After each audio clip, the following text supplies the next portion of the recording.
YOLO composing gloves here, and today we're going to be taking a look at this square flute patch that I have constructed.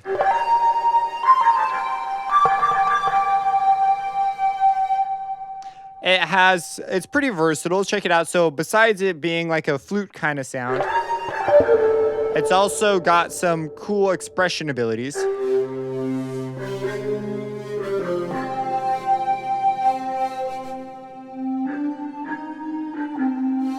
So that's one way.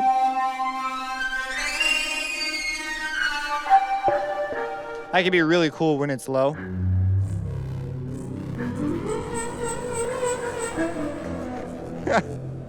And then we also have a texture ability here. So I've named these sort of as an expression kind rather than technically what they are.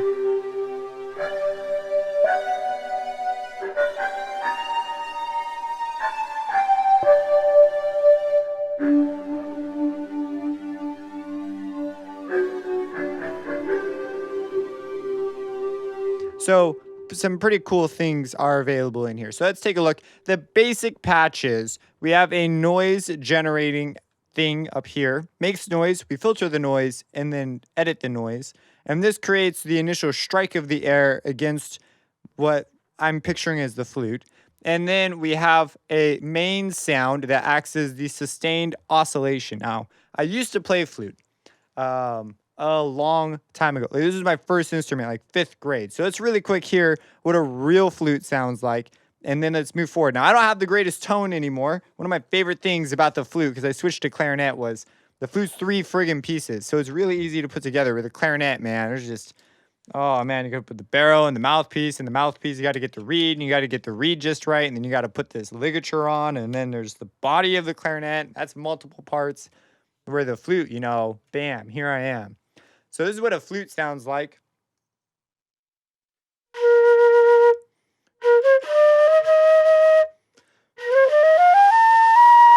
So I'm not the greatest, but you can hear the sound of the wind in the flute. Like you can hear the noise, and it's a subtle thing there. If you have really good tone, this sound becomes really specific, especially in the higher register. I would need to do so many dang long tones to get any sort of a decent tone back. But let me play you some low notes and some high notes. Well, not super high. Flute can go way higher than what I'm currently capable of playing.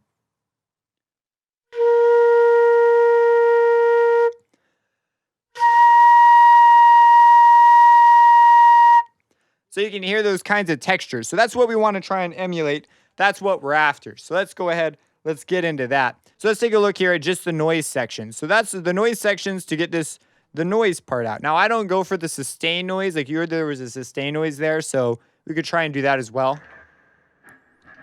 But you could hear it. It's pretty soft. Let's just bring it way up, just so it's more obvious.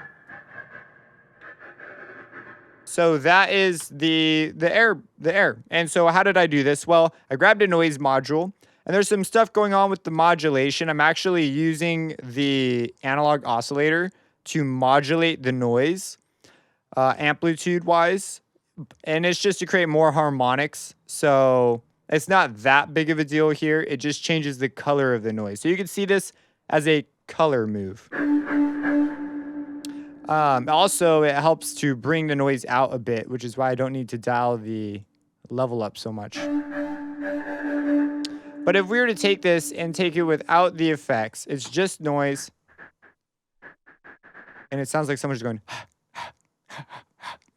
going through 2 filters. First filter is what is this? This is a low pass, and this is a high pass. And I've dialed this in to sort of get a band that I like, and then I'm using a mix module to bring it up to the level I think is appropriate. So I can dial in the noise however I want. Besides this coloration move, that's what's going on. I'm also using the first noise generator algorithm, and I have the slope up pretty high, this is pretty close to brown noise, along with the filtering. So the processing is pretty straightforward as well.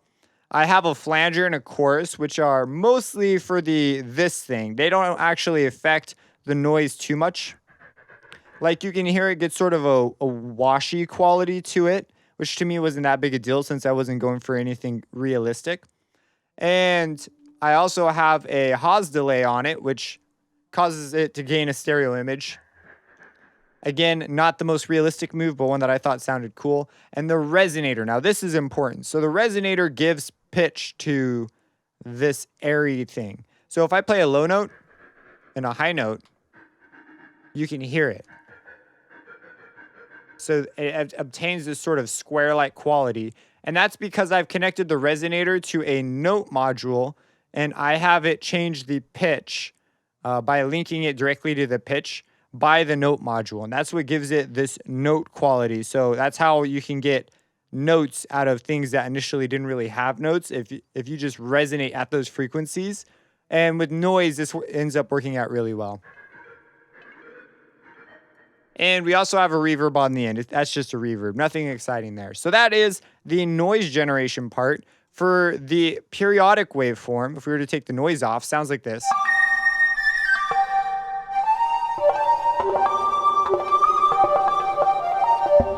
So, okay, what is this? How did I pick this? It's not a sine wave. It's actually a triangle wave.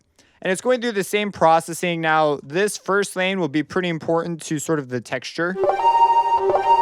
It doesn't it's very much more forward, a much more forward texture, where when I have this on, it gets that sort of this washy quality to it that I really enjoyed. So I kept that. And that's pretty much the point of these. I encourage you to just load up a flanger and a chorus and screw with them. There's not like super specific settings I did. I was just messing around with them. Now for this, I am modulating the phase in the a linear phase shift and frequency modulation, and the motivate or linear FM and frequency modulation. But these are super teeny moves, not mega important. They're just sort of coloration moves is how I kind of look at them.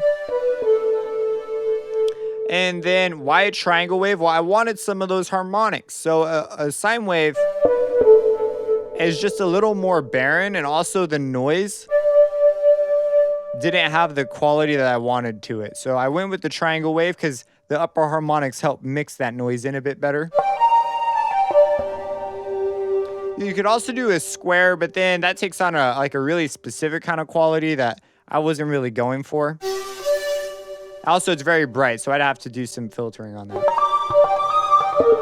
Okay, so I have a unison on at 3 with a slight detune. Again, that's just to aid in the washy. It's sort of like an additional chorus kind of move. And then the sync knob. Now, the sync knob, I dialed in to exactly where I want it. If I change this, the sound will be totally different. Like, listen to this. It's completely different. So where this sync knob is like hyper specific. So it's got to be right there. And the way I recommend doing this is you just give it a really slow move. There will be a setting that's going to be nicer than the other ones for the move you want. But I liked the idea of moving this knob around. It sounded to me like there was a lot of expression capabilities. So I have a down expression, up expression specifically to move this knob around.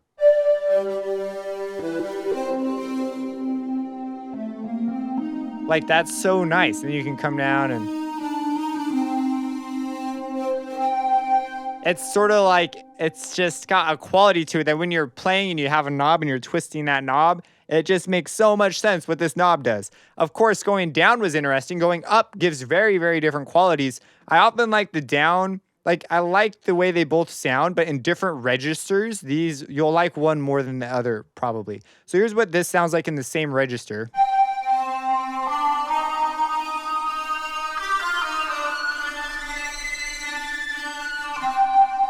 Now, if we play lower, that's awesome.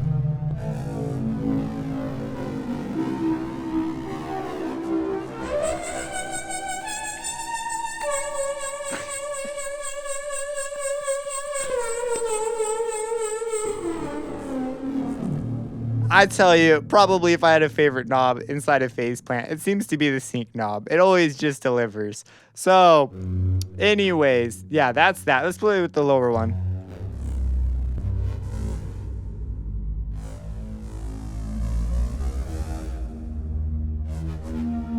So, fun. I obviously enjoy the upper one a bit more here. There's a couple of things I haven't talked about here.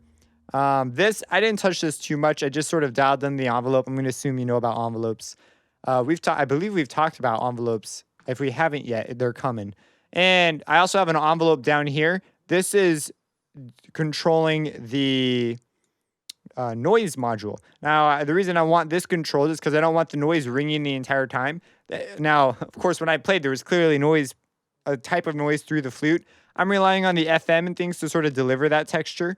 So here, I just wanted this to be like the initial strike of the air hitting the mouthpiece. That was sort of my idea. So that's what this modulation right here is for.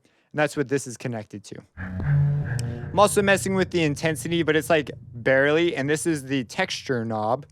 And this is for the resonator. So we can actually get different textures, where this is a much more subtle move than the sync knob. So it might work out better over the entire range of the patch.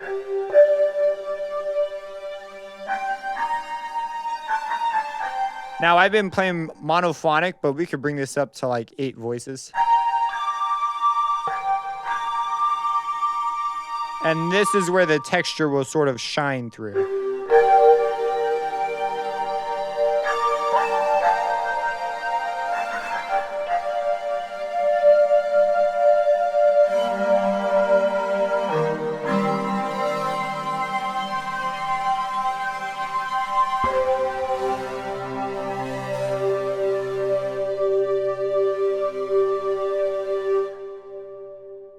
Pretty cool, right? Here I've only chosen a couple of things though, because these were the things to me that seem to be what makes the patch what it is. So if you have any questions about this, let me know. Subscribe. Support me on Patreon. It's always a tremendous help. And have a blessed day.